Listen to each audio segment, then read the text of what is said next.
महत्त्वाची बातमी सुरुवातीलाच आपण पाहतोय, जितेंद्र आव्हाड यांच्यावर पुण्यात गुन्हा दाखल झालेला आहे। आव्हाड यांनी रामाबद्दल केलेलं वादग्रस्त वक्तव्य त्यांना आता भोवल्याचं आपण पाहतोय। भाजपच्या घाटे यांच्या तक्रारीनंतर पुण्यात गुन्हा दाखल करण्यात आलाय। आपण पाहतो या घडीची मोठी बातमी।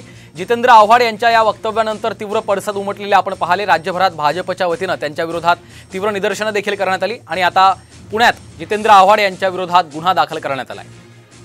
अक्षय बडवे आमचे प्रतिनिधी सध्या फोन लाईन वरून आपल्या सोबत आहेत। अक्षय, जितेंद्र आव्हाड यांचं वादग्रस्त वक्तव्याचे तीव्र पडसाद उमटलेले आपण बघितले आणि आता पुण्यात त्यांच्या विरोधात गुन्हा दाखल झालाय, काय सांगाल? नक्कीच आपण जर म्हणलं तर चुकीचं ठरणार नाही की जितेंद्र आव्हाड यांनी जे प्रभू श्रीराम यांच्याबद्दल वक्तव्य केलेलं होतं, आता तेच वक्तव्य त्यांना भोवलेलं आहे। कारण पुण्यातील विश्रामबाग पोलीस ठाण्यात 295 कलम म्हणजे 295 IPC अंतर्गत जितेंद्र आव्हाड यांच्यावर गुन्हा दाखल झालेला आहे।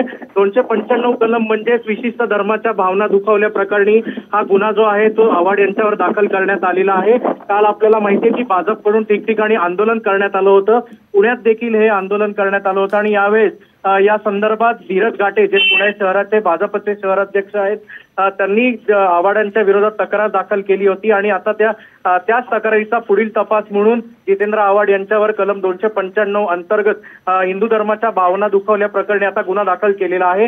यानंतर आता पोलीस काय तपास करतात या संदर्भात हे आपल्याला नजदीकच्या काळात कळेल। निश्चितच अक्षय, त्यामुळे पोलीस आता या संदर्भात काय तपास करतील हे पाहणं महत्त्वाचं आहे। धन्यवाद या सविस्तर माहितीसाठी।